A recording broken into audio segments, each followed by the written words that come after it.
हरि ओम। अस्ति भांति परे सिंधु में नाम रूप जजाल, लख ते आत्म स्वरूप निज होए तत्काल न्याल। वेदांत में दो प्रकार के वाक होते हैं, एक वंतर वाक और दूसरे महावाक। वंतर वाकों का तात्पर्य धर्म उपासना योग में होता है, जिनका परिशान अंतःकरण की शुद्धि में होता है, और उनका परम तात्पर्य महावाक्य अर्थति के धारण की योग्यता में होता है। महावाक तो शोधित तुंग पदार्थ और शोधित तत्व पदार्थ की एकता बताता है। तत्वमसि हंग ब्रह्म अस्मि, प्रज्ञान ब्रह्म, अहम आत्मा ब्रह्म। देखो, अपनी एक प्रज्ञा जंतर है सब कोले, जिवें तत्ता ठंडा बिजली राही करन दे लोकां घरां च जंतर है, ये देह रूपी घर दे विच भी इहनूं जंतर मिले हुए है। विहारक दृष्टि च सब तो ਉੱਚਾ ਜੰਤਰ ਹੈ ਜਿਹੜਾ, ਉਹਨੂੰ ਪ੍ਰਗਿਆ ਬੁੱਧੀ ਕਹਿ ਕੇ ਬੋਲਿਆ। ਆਪਾਂ ਜਿਹੜਾ ਵਿਚਾਰ ਕਰਦੇ ਹਾਂ, ਇਹ ਵਿਚਾਰ ਹੈ ਜਿਹੜਾ, ਇਹ ਉਹ ਵਿਚਾਰ ਹੈ ਜਿਹੜਾ ਸਾਰੇ ਥਾਂ ਨਹੀਂ ਮਿਲਦਾ। ਵੀ ਤੁਸੀਂ ਕਹੋਗੇ ਕਿ ਇਹ ਸਾਰੇ ਥਾਂ ਕਿਉਂ ਨਹੀਂ ਮਿਲਦਾ? ਸਾਰੇ ਥਾਂ ਜਿਹੜਾ ਮਿਲਦਾ ਹੈ ਉਹ ਇੱਕ ਕਕਸ਼ਾ 'ਚ ਆ ਗਿਆ, ਉਹਨੂੰ ਬੋਲਦੇ ਪ੍ਰੋਹਤਵਾਦ। ਅੱਗੇ ਹੈਗਾ ਇੱਕ ਮੌਲਵੀਵਾਦ। ਇਦੋਂ ਅੱਗੇ ਜਿਹਨੂੰ ਈਸਾਈ ਲੋਕ ਬੋਲਦੇ ਆ, ਮਤਲਬ ਚਾਰ ਵਾਕ ਹਨ, चार ही वाक है, चार ही फिरके है। अगे ग्रंथवाद है। इन्हां सारियां तो वेदांत न्यारा है। ये जिहड़े ग्रंथवाद वाले, इहदे च सिख भाईचारा आ गया, एक च मौलवीवाद वालियां च मुसलमाना भाईचारा आ गया, पुरोहितवाद दे विच हिंदू भाईचारा सारा आ गया, ते पादरीवाद दे विच सारा ईसाई समाज आ गया। ये सारे समाज है जिहड़े, ये महावाकां ताईं नहीं पहुँचते, ये सारे अवांतर वाक में वजे बैठे हैं। ये वेदांत दे विच आया सी भी एक अवांतर वाक है, एक महावाक है। असी गुरुद्वारे बोलते सां भी सनामा वाक लै, अज अखबारां च भी आउंदा है भी जी अरदास अमके ने कीती, फलाणे ने महावाक लिया। ये गल्लां बातां प्रचलित है, लोग करते हैं। पर जिसनूं असीं वेदांत बोलते हैं, वेदांत सारियां तो असंग है कि वेदांत दे विच महावाक है। अवांतर वाक किहड़े है कि जिहदे विच विधि और निषेध। एक है बोल कल्ले वाक, जिहदे च सारा जागता है। वो साडियां संतां ने कहता कि बब्बा बड़ बड़ करे सब कोई, वो वाक बड़ बड़ है। ਉਹਨਾਂ ਦੇ ਵਿੱਚ ਕੁਛ ਵਾਕ ਅਰਥ ਰਹਿਤ ਹੈ। ਜਿਵੇਂ ਢੋਲਕੀ ਤਬਲੇ ਤੇ ਦੜੰਗ ਦੜੰਗ ਵੱਜੀ, ਢੋਲ ਤੇ ਡੱਗਾ ਮਾਰਿਆ, ਆਕਾਸ਼ ਮੰਡਲ ਮੇਂ ਬਿਜਲੀ ਗਰਜੀ, ਇਹ ਸ਼ਬਦ ਹੈ। ਤੋ ਬਹੁਤੇ ਲੋਕ ਸਾਡੇ ਸਿੱਖ ਭਾਈਚਾਰੇ ਦੇ ਵਿਦਵਾਨ, ਸਿੱਖ ਭਾਈਚਾਰੇ ਨਾਲ ਸਾਰਾ ਸ੍ਰਿਸ਼ਟੀ ਜੁੜੀ ਹੋਈ ਹੈ। ਵਿਦਵਾਨ ਆਪਣਾ ਥੋੜ੍ਹਾ ਜਿਹਾ ਉੱਚਾ ਪਦ ਰੱਖਦੇ ਵੀ ਅਸੀਂ ਵਿਦਵਾਨ ਹੈ। ਤਾਂ ਉਹ ਜਿਹੜੇ ਵਿਦਵਾਨ ਲੋਕ ਹੈ ਉਹ ਬੋਲਦੇ ਹੈ ਵੀ ਸ਼ਬਦ ਦੇ ਲੜ ਲੱਗੋ। ਤਾਂ ਬਾਣੀ ਕਹਿੰਦੀ ਹੈ, ਸੰਤ ਕਹਿੰਦੇ ਹੈ, ਵੇਦਾਂਤ ਕਹਿੰਦਾ ਕਿ ਸ਼ਬਦ ਤਾਂ ਦੋ ਪ੍ਰਕਾਰ ਦਾ ਹੈ। ਇੱਕ ਵਰਣ ਰੂਪੀ ਸ਼ਬਦ ਹੈ, ਇੱਕ ਪ੍ਰਤੀਤੁੰਦ ਸ਼ਬਦ ਹੈ। ਅਸੀਂ ਵੇਖਣਾ ਵੀ ਜਿਹੜੇ ਲੋਕ ਬੋਲਦੇ ਹੈ ਵੀ ਸ਼ਬਦ ਦੇ ਲੜ ਲੱਗੋ,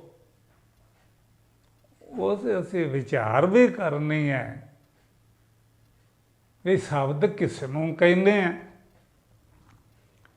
ਪਹਿਲਾਂ ਤਾਂ ਸ਼ਬਦ ਪਛਾਣੋ, ਫਿਰ ਵਾਕ ਪਛਾਣੋ। ਵਾਕ ਚੋਂ ਅਵਾਂਤਰ ਵਾਕ, ਅਵਾਂਤਰ ਵਾਕ ਤੋਂ ਉੱਤੇ ਬੈਠੇ ਮਹਾਵਾਕ, ਇਹਨਾਂ ਦੀ ਪਛਾਣ ਨਿਆਰੀ ਨਿਆਰੀ ਕਰ ਲਈ ਤਾਂ ਇਹ ਸਾਨੂੰ ਲੱਗੇਗਾ ਵੀ ਜੇ ਅਸੀਂ ਚਾਹੀਏ ਤਾਂ ਸ਼ਾਸਤਰਾਂ ਦੇ ਵਿੱਚ, ਗ੍ਰੰਥਾਂ ਪੋਥੀਆਂ ਦੇ ਵਿੱਚ ਸੂਝਵਾਨਾਂ ਪੁਰਸ਼ਾਂ ਨੇ ਬੜੀ ਵਿਚਾਰ ਲਿਖੀ ਹੈ। ਉਹ ਵਿਚਾਰ ਨੂੰ ਕਰਦਾ ਕਰਦਾ ਚਾਰ ਤੇ ਚਾਲ, ਚਾ ਰਾ ਲਾ, ਇਹ ਵਿਚਾਰ ਤਾਂ ਇਹਦਾ ਅਰਥ ਬਣ ਗਿਆ ਵੀ ਮੈਂ ਨਾ ਹੁੰਦਾ ਦੂਜੀ ਚਾਲ। ਜਿਹੜੇ ਲੋਕ ਸੰਸਾਰ ਵੱਲ ਹੀ ਚੱਲੇ ਜਾਂਦੇ ਆ ਉਹ ਬਦਲ ਕੇ ਪਰਮਾਰਥ ਵੱਲ ਚੱਲ ਪੈਂਦੇ ਆ। ਇਸ ਪਰਮਾਰਥ ਵੱਲ ਚਲਾਉਣ ਵਾਲੇ ਵਿਚਾਰਾਂ ਦਾ ਨਾਂ ਹੈ ਵਿਚਾਰ। ਤਾਂ ਅਵਾਂਤਰ ਵਾਕ ਹੈ ਜਿਹੜੇ, ਇਹ ਵਿਧੀ ਨਿਸ਼ੇਧ ਹੈ। ਇਹ ਅਵਾਂਤਰ ਵਾਕਾਂ ਦੀ ਪਰਮਾਰਥਾ ਸੰਸਾਰੀਆਂ ਪਾਸ ਹੈ। ਸੰਸਾਰੀਆਂ ਤੋਂ ਉੱਤੇ ਬੈਠੇ ਆ ਧਰਮੀ। ਤਾਂ ਜਿਹੜੇ ਧਰਮੀ ਹੈ ਇਹ ਦੋ ਪ੍ਰਕਾਰ ਦੀਆਂ ਹੀ ਬਾਤਾਂ ਕਰਦੇ ਆ। ਵੈਸ਼ਨੂੰ ਕਹਿੰਦੇ ਆ ਬਈ ਸਾਗ ਸਬਜ਼ੀਆਂ ਖਾਣੀਆਂ ਚਾਹੀਦੀਆਂ, ਮਾਸ ਮਿੱਟੀ ਨਹੀਂ ਖਾਣਾ ਚਾਹੀਦਾ। ਇੱਕ ਕਹਿੰਦੇ ਆ ਯਾਰ ਰੋਟੀਆਂ ਖਾ ਕੇ ਪੇਟ ਵਧਾਉਣਾ, ਚੌਲ ਖਾਣੇ ਚਾਹੀਦੇ ਆ, ਮਾਸ ਮਿੱਟੀ ਖਾਣੀ ਚਾਹੀਦੀ। ਇਹ ਵਿਧੀ ਨਿਸ਼ੇਧ ਹੈ। ਇਸ ਤੋਂ ਅੱਗੇ ਹੈ ਅਵਾਂਤਰ ਵਾਕ ਕਿ ਵਿਧੀ ਨਿਸ਼ੇਧ ਜਿਹੜੇ ਪੱਖਾਂ ਦੁਆਰਾ ਕੀ ਹੁੰਦਾ ਉਹ ਬੋਲਦੇ ਆ ਕਿ ਅੰਤःਕਰਨ ਹੈ ਜਿਹੜਾ ਇਹ ਸ਼ੁੱਧ ਹੋ ਜਾਂਦਾ ਹੈ। ਅਸੀਂ ਇਸ ਚੀਜ਼ ਨੂੰ ਵਿਚਾਰੋ ਵੀ ਅੰਤःਕਰਨ ਨੂੰ ਸ਼ੁੱਧ ਕਰਨਾ ਚਾਹੁੰਦੇ ਆ, ਇਸ ਵਿੱਚ ਮਲੀਨਤਾ ਕੀ ਹੈ। ਕਿਸੇ ਕੱਪੜੇ ਨੂੰ ਵੀ ਮੇਰਾ ਕੱਪੜਾ ਹੈ, ਇਹਨੂੰ ਤੇਲ ਲੱਗ ਗਿਆ, ਇਹਨੂੰ ਦਾਲ ਸਬਜ਼ੀ ਲੱਗ ਗਈ, ਤਾਂ ਫਿਰ ਜਿਹੋ ਜਿਹਾ ਇਹਨੂੰ ਮਲੀਨ ਲੱਗੀ ਹੈ ਉਹੋ ਜਿਹਾ ਉਹਦਾ ਸਾਧਨ ਹੈ। ਤਾਂ ਅਸੀਂ ਵੇਖਣਾ ਹੈ ਕਿ ਜਿਹੜਾ ਅੰਤःਕਰਨ ਹੈ ਇਹਨੂੰ ਕੌਣ ਸੀ ਮਲ ਲੱਗੀ। ਤਾਂ ਇੱਥੋਂ ਇਹ ਲੱਗਦਾ ਹੈ ਵੀ ਯਾਰ ਕਿਸੇ ਗੁਰੂ ਸੰਤਾਂ ਨੂੰ ਪੁੱਛਿਆ ਜਾਵੇ। ਜਦੋਂ ਤੁਸੀਂ ਗੁਰੂ ਸੰਤਾਂ ਨੂੰ ਪੁੱਛਦੇ ਤਾਂ ਗੁਰੂ ਸੰਤਾਂ ਨੇ ਇਸ ਗੱਲ ਦੀ ਪੁਸ਼ਟੀ ਕੀਤੀ ਵੀ ਲੱਗੀ ਹੈ। ਐਵੇਂ ਮਤ ਕਹਿਣਾ ਵੀ ਐਵੇਂ ਕਿਸੇ ਨੇ ਕਹਿਤਾ। ਤਾਂ ਆਖੇ ਜਨਮ ਜਨਮ ਕੀ ਇਸ ਮਨ ਕੋ ਮਲ ਲੱਗੇ, ਕਾਲਾ ਹੋਆ ਸ਼ਿਓ। ਤਾਂ ਗੁਰੂਆਂ ਨੇ ਮੰਨਿਆ ਵੀ ਮੈਲ ਲੱਗੀ ਹੈ। ਪਰ ਇੱਧਰ ਵਿਦਾਂਤ ਨੇ ਵੀ ਕਿਹਾ ਅਸੀਂ ਇਹਦੀ ਸਮਝ ਤੋਂ ਬਗੈਰ ਪਤਾ ਨਹੀਂ ਲੱਗਣਾ ਵੀ ਮਲ ਕਿਹੜੀ। ਜਿਹੜਾ ਬਾਣੀ ਨੇ ਆਖਿਆ ਇਹਨੂੰ ਵੀ ਜਨਮ ਜਨਮ ਕੀ ਇਸ ਮਨ ਕੋ ਮਲ ਲੱਗੀ, ਤਾਂ ਫਿਰ ਇਹ ਸਾਨੂੰ ਮਿਲੇਗਾ ਉਹ ਜੀ ਪਹਿਲੇ ਜਨਮ 'ਚ ਇਹਨੂੰ ਕੁਛ ਲੱਗ ਗਈ, ਕੁਛ ਦੂਜੇ ਜਨਮ 'ਚ ਲੱਗ ਗਈ, ਕੁਛ ਚੌਥੇ 10ਵੇਂ ਜਨਮ 'ਚ ਆ ਕੇ ਮੈਲ ਲੱਗਦੇ ਲੱਗਦੇ ਆਈ, ਇਹ ਮਨ ਕਾਲਾ ਹੋ ਗਿਆ। ਤਾਂ ਇਸ ਨੂੰ ਅਸੀਂ ਇੱਥੇ ਵਿਚਾਰ ਕਰਨੀ ਪਊ ਵੀ ਇਹ ਸਰੀਰ ਤੋਂ ਬਣਨ ਤੋਂ ਪਹਿਲਾਂ ਮਨ ਦਾ ਕੀ ਸਰੂਪ ਸੀ, ਮਨ ਦਾ ਟਿਕਾਓ ਠਹਿਰਾਓ ਨਿਵਾਸ ਕਿੱਥੇ ਸੀ, ਤੇ ਮੈਲ ਕਿੱਧਰੋਂ ਆ ਗਈ। ਗੁਰੂ ਲੋਕਾਂ ਨੇ ਬੋਲਿਆ, ਜੇ ਗੁਰੂ ਲੋਕਾਂ ਨੇ ਬੋਲਿਆ, ਗੁਰੂ ਲੋਕਾਂ ਨੂੰ ਇਸ ਗੱਲ ਦੀ ਸਮਝ ਹੈ, ਉਹਨਾਂ ਨੇ ਵਿਚਾਰ ਕੀਤਾ ਸੀ। ਗੁਰੂ ਲੋਕ ਸੀ ਜਿਹੜੇ ਅੱਜ ਹੈ ਅੱਗੇ ਹੋਣਗੇ। ਗੁਰੂ ਲੋਕ ਵਿਚਾਰ ਦੇ ਫਕੀਰ ਹੈ ਤੇ ਚੇਲੇ ਲੋਕ ਲਕੀਰ ਦੇ ਫਕੀਰ ਹੈ। ਇੰਨਾ ਫਰਕ ਹੈ।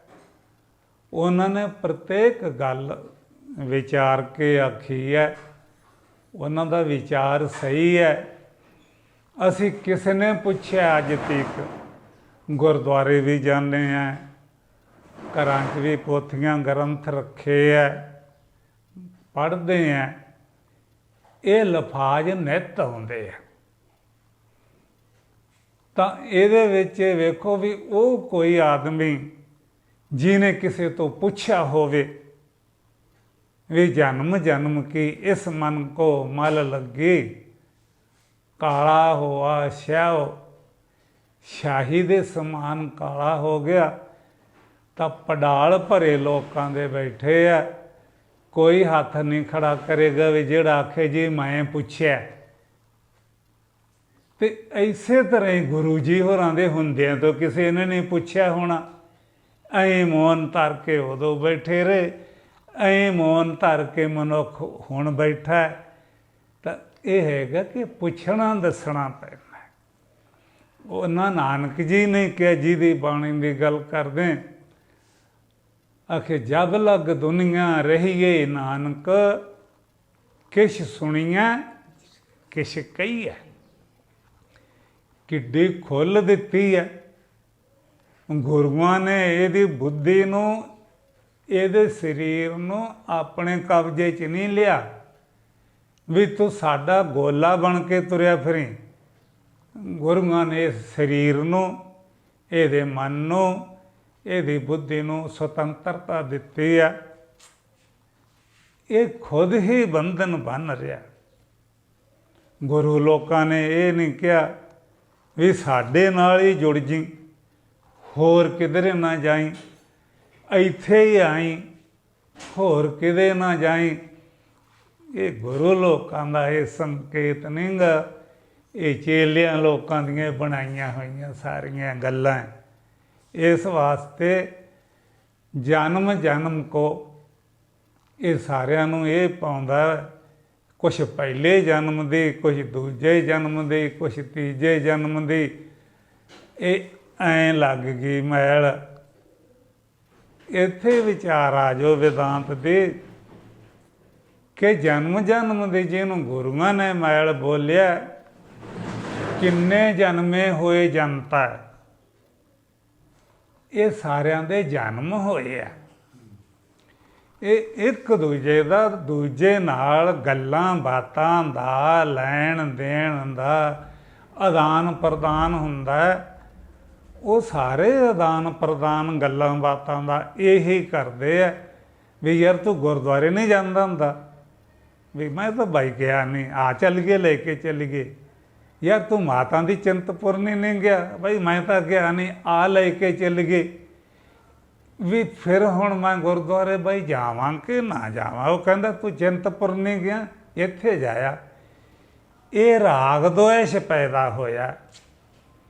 ਇਹ ਰਾਗ ਦੁਆਇਸ਼ ਦੀ ਹੀ ਮੈਲ ਲੱਗੀ ਹੋਈ ਆ ਇਹਨੂੰ।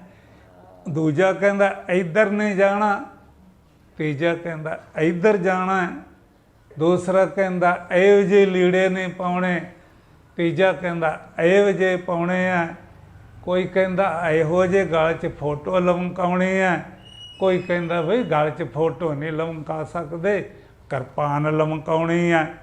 ਜੇ ਕਿਰਪਾਨ ਨਾ ਆਦੇ ਫੋਟੋ ਵਾਲਾ ਉਹਦਾ ਵਿਰੋਧ ਕਰਦਾ ਤਾਂ ਦੁਆਇਸ਼ ਹੋ ਗਈ।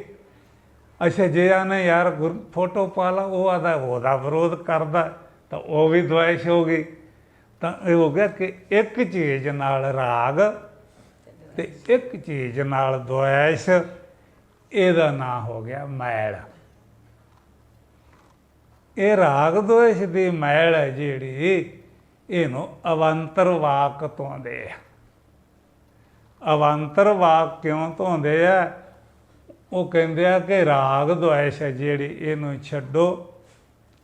ਸਾਡੇ ਨਾਲ ਇੱਥੇ ਕਈ ਸਤਸੰਗੀ ਸੀਗੇ, ਅਸੀਂ ਕਈ ਵਾਰੀ ਗੱਲ ਕਰਦੇ, ਇੱਕ ਬੀਬੀ ਦਾ ਮੈਂ ਨਾਂ ਤਾਂ ਨਹੀਂ ਲੈਂਦਾ, ਜਦੋਂ ਕਿਤੇ ਮੀਟ ਮੁਰਗੇ ਦੀ ਗੱਲ ਆ ਜਾਂਦੀ ਤਾਂ ਨੱਕ ਚੜਾਉਂਦੀ, ਨਾ ਇੱਥੇ ਮੀਟ ਹੈ ਨਾ ਸਾਡੇ ਕੋਲੇ ਕੋਈ ਮੁਰਗਾ ਹੈ, ਉਹ ਨਾਂ ਸੁਣੇ ਤੋਂ ਹੀ ਨੱਕ ਚੜਾਉਂਦੀ।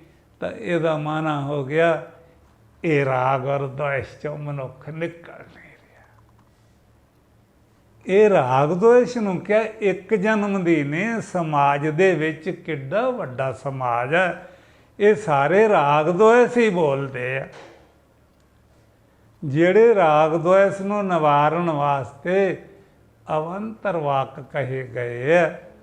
ਅਵੰਤਰ ਵਾਕ ਹੈ ਜਿਹੜੇ, ਇਹਦਾ ਵੀ ਸਾਡੇ ਸਾਰਿਆਂ ਲੋਕਾਂ ਨੂੰ ਪਤਾ ਨਹੀਂ। ਇਹ ਵੀ ਨਹੀਂ ਕਹਿ ਸਕਦੇ ਕਿ ਕਿਸੇ ਨੂੰ ਪਤਾ ਨਹੀਂ, ਪਰ ਪਤਾ ਨਾ ਹੋਵੇ ਤਾਂ ਅਸੀਂ ਤੁਸੀਂ ਲੋਕਾਂ ਨੇ ਇਹ ਕਿੱਥੋਂ ਸਿੱਖੇ ਹੁੰਦੇ? ਇਹ ਪਰੰਪਰਾ ਚੱਲੀ ਆ ਰਹੀ ਹੈ। ਇਹ ਮਹਾਵਾਕ ਹੈ ਜਿਹੜੇ, ਇਹ ਚਾਰ ਹੈ। ਅਸੀਂ ਬਾਣੀ ਦੇ ਵਿੱਚੋਂ ਬੋਲਦੇ ਸਾਂ ਵੀ ਤੂੰ ਮਹਾਵਾਕ ਲੈ, ਤਾਂ ਅਸੀਂ ਬੋਲ ਦਿੰਦੇ। ਹੁਣ ਵੀ ਜਿਹੜਾ ਸੁਣੋ ਵੀ ਐਂ ਆਖਤਾ ਵੀ ਬਾਣੀ ਮਹਾਵਾਕ, ਤੇ ਬਾਣੀ 'ਚ ਵੀ ਬਹੁਤੇ ਅਵੰਤਰ ਵਾਕ ਹੈ। ਮਹਾਵਾਕ ਦਾ ਮਾਨਾ ਕੀ ਹੈ?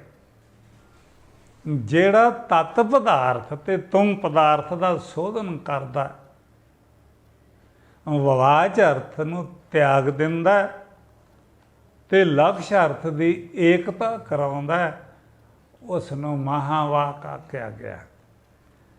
ਤੇ ਅਸੀਂ ਕਹਾਂਗੇ ਯਾਰ ਤੂੰ ਬਾਣੀ 'ਚ ਹੈ ਹੀ ਨਹੀਂ। ਉਹ ਬਾਣੀ 'ਚ ਤਾਂ ਸਭ ਕੁਛ ਹੈ, ਪਰ ਤੁਹਾਨੂੰ ਪਤਾ ਨਹੀਂਗਾ। ਐਵੇਂ ਅਭਿਮਾਨ 'ਚ ਬੈਠੇ ਆ। ਮਹਾਵਾਕ ਕੀ ਨਾਨਕ ਜੀ ਮਹਾਰਾਜ ਨੇ, ਗੁਰੂ ਅਰਜਨ ਦੇਵ ਜੀ ਨੇ, ਰਾਮਦਾਸ ਜੀ ਮਹਾਰਾਜ ਨੇ, ਇਹ ਸਾਰਿਆਂ ਸੰਤਾਂ ਨੇ ਮਹਾਵਾਕ ਬੋਲੇ ਆ। ਤੁਹਾਡੇ ਸਾਡੇ 'ਚ ਪਛਾਣਨ ਦੀ ਤਾਕਤ ਨਹੀਂ ਕਿ ਕਿਹੜਾ ਮਹਾਵਾਕ ਜਿਹੜਾ ਗੁਰੂਆਂ ਨੇ ਬੋਲਿਆ, ਸੋ ਪ੍ਰਭ ਦੂਰ ਨਹੀਂ ਪ੍ਰਭ ਤੂੰ ਹੈ। ਇਹ ਮਹਾਵਾਕ ਬੋਲਿਆ।